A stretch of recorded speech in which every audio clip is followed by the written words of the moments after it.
Bom dia, boa tarde, boa noite. Não sei que horário você está vendo esse vídeo agora.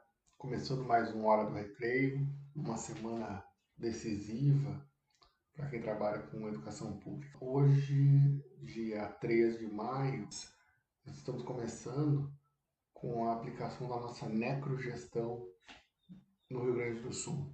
Não tem outro termo se não chamar de necrogestão. Expor uma quantidade absurda de pessoas a uma situação de uma exposição a um vírus tão letal, sem estrutura no setor de saúde. Os hospitais ainda estão na linha dos 100% de ocupação de leitos de UTI, e sem saber o nível de contágio, uma vez que não há testagem da população, há apenas algumas pesquisas feitas por algumas universidades. Neste dia 3 de maio haverá uma audiência de conciliação dentro do protocolo de poder judiciário, sempre se tenta uma conciliação entre as partes para chegar num acordo, mas acredito que não vai haver porque tanto o governo quanto o sindicato de professores vivem em bolhas distintas. Já falo sobre bolhas. Né? E tem a Assembleia de Professores do Estado, do Rio Grande do Sul, das escolas públicas, que com certeza vai definir uma greve sanitária, que eu também já explico para vocês. Vou começar falando sobre bolhas. Primeiro, essa decisão partiu da pressão de uma bolha específica, que é a bolha de quem tem condições de levar seus filhos de carro para a escola e precisa deixá-los em algum lugar porque não tem fé nas aulas online. O que eu acho bem interessante, porque esse mesmo grupo defendia há bem pouco tempo atrás que os professores eram totalmente desnecessários e a escola era desnecessária. E agora estão tendo que conviver com o fato de que a escola sim tem uma importância fundamental para o crescimento dos indivíduos, especialmente das crianças. E eles usam as crianças como desculpa para uma outra situação, como uma forma de impor a sua visão de mundo negacionista, onde acha que a pandemia não é tudo isso e se polemiza, melhor, se politiza uma situação histórica, nunca vivida pela humanidade. A pandemia do Covid-19 já passou por cima da gripe espanhola do início do século XX.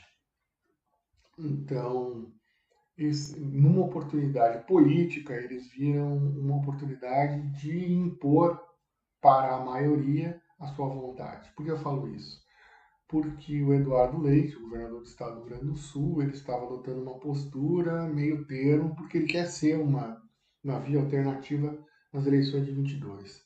Por isso ele cumpre a sua agenda liberal, de privatizações, de abertura de mercado, e principalmente de sanear as contas públicas, porque ele continua a cobrança normal dos impostos estaduais, independente da situação da pandemia. Com isso, quando ele vai tentar privatizar a CE e a Corsan, o que ele faz? Ele não consegue porque ele precisa dos negacionistas e do pessoal que se elegeu na onda bolsonarista, que é fundamental para formar a maioria na Assembleia. Lembrando que é na Assembleia Legislativa do Rio Grande do Sul que nós temos deputados como o Coronel Zucco, que foi o mais votado nas últimas eleições, e é um dos organizadores dessas carreatas bolsonaristas. Quando ele tenta negociar com esse grupo, eles fazem suas exigências assim como ocorre no Congresso Nacional. Então, para eles votarem a queda dos plebiscitos que libera a privatização das estatais, eles pedem sua moeda de troca. Queremos as aulas de volta para dar uma sensação de normalidade para o nosso público e para mostrar para o nosso eleitorado, que é um nicho de eleitorado, embora muito forte, muito decisivo no Rio Grande do Sul, que nós temos força e nós estamos trabalhando para o nosso público.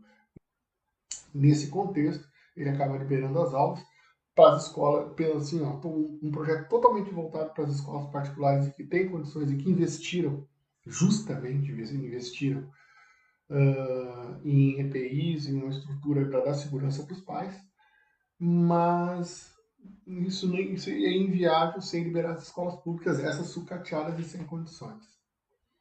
Resultado, estamos nós aqui, professores, atirados à própria sorte. Eu, com certeza, se estivesse nessa audiência de conciliação, ia perguntar para o governo exatamente quais as EPIs que o professor vai encontrar quando chegar na escola, que é uma obrigação do empregador da EPI. Imagina um cara trabalhar com eletricidade sem EPI, não trabalha. E aí é que se pede a greve sanitária. A greve sanitária é quando o trabalhador, por não ter condições mínimas para sua segurança de vida, ele se recusa a trabalhar naquele ambiente. E é isso que a ideia da greve sanitária, de manter as aulas remotas, onde, por exemplo, na minha casa, que eu tenho condições. Se trabalha de forma remota e não vai para a escola porque lá não tem condições da gente conseguir de garantir a nossa vida, que é um direito fundamental. Porque se fala muito no direito dos alunos de ter aula, mas existe um direito fundamental anterior a isso, que é o direito à vida. O direito de não ter sua vida arriscada por conta de ações do governo, por conta de ações do Estado. Mas os professores perderam muito a sua consciência de classe, perderam muito a sua unidade. Eu, sinceramente, aí eu entro na bolha do sindicato. Né? Como o sindicato, o sindicato, de forma geral, perderam muito espaço na sociedade, perderam muito espaço entre os seus. O meu receio é se descartar uma greve, essa greve tem uma adesão muito baixa, porque os professores estão em dificuldades financeiras.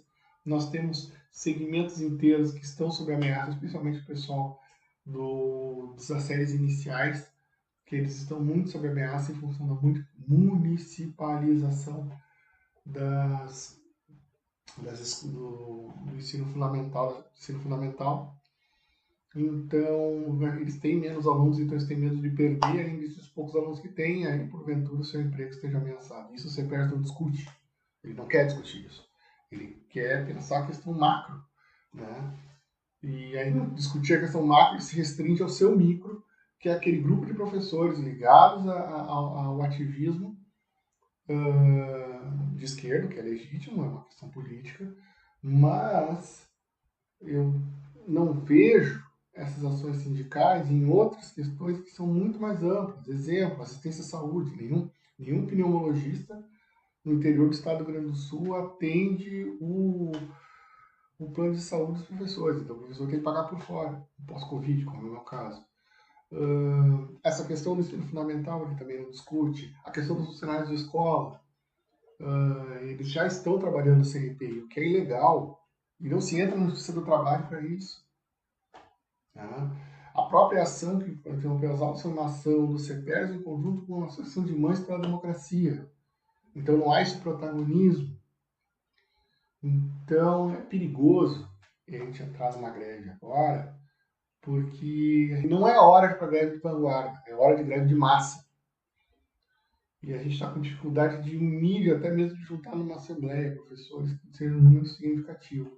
Nós temos aqui conscientizar as famílias, e aí eu saio das bolhas do governo, que acha que o que importa é se viabilizar como candidato com um projeto para o país, e da bolha do CPERS, que pensa assim como um instrumento para também mostrar o seu projeto de país, e agora entrando para uma questão bem mais prática da nossa vida. Se eu tivesse filhos agora na escola, eu não mandaria de jeito nenhum, porque não tem ninguém, não tem funcionário para limpar as salas. Não tem EPI, não tem estrutura. Tem escola que tem problemas estruturais seríssimos de rede elétrica, de prédio. Então a dica que eu dou para você que é pai que está vendo esse vídeo é como qualquer lugar onde você vai colocar seu filho. Vá conhecer as instalações da escola. Quando a gente vai botar nossos filhos pequenos na creche, a gente visita a creche, né? Ver como é, ver como é que tá a estrutura. Faça isso antes de assinar qualquer termo de responsabilidade de liberar filho para ir para a escola. Como ele vai garantir que aqueles alunos que estão em ensino remoto vão ter a mesma atenção dos alunos que estão presenciais? E se o aluno não tem condições financeiras de ter internet, ele não diz quanto que ele vai dispor para as escolas para gastar com material impresso. Ou as escolas vão ter que bancar o seu. Ou os alunos que já não têm condições de ter internet vão ter que bancar folha. Porque é isso que acontece nas escolas públicas. Na maioria, até para fazer prova, eu já tive que pedir dinheiro para os alunos. Então, vá conhecer essa escola, converse com o seu diretor, visite a estrutura, pergunte quantos funcionários tem para limpeza, como é que é o processo, como é que protocolos são esses. Pergunte esmiuçadamente, porque nós estamos falando da vida dos filhos da gente. E isso o Estado não vai te compensar se tu perder um filho. E ele já assinou literalmente embaixo dizendo que não se responsabiliza. O problema é seu. Quem vai ficar com seu filho doente, com problema para respirar, lá numa UPA é você. E não vai ser o governador. O governador está lá se articulando para ser candidato a presidente da República. É isso que ele quer. Mais nada. E se para isso ele tiver que abrir geral para atender o pedido dos bolsonaristas ou dos neoliberais, beleza. É sim uma questão política, infelizmente está politizada essa questão, e nós todos, professores, estudantes, pais, somos o lado mais fraco. A gente não pode esquecer o que eles fizeram quando eles vierem pedir voto pra gente. Pessoal, dá like, compartilha, se inscreve no canal. Eu estou tentando chegar a 100 inscritos. Vamos chegar a 100 inscritos, eu vou pensar numa prenda para eu pagar. Tá bom? A gente se vê na próxima. Tchau.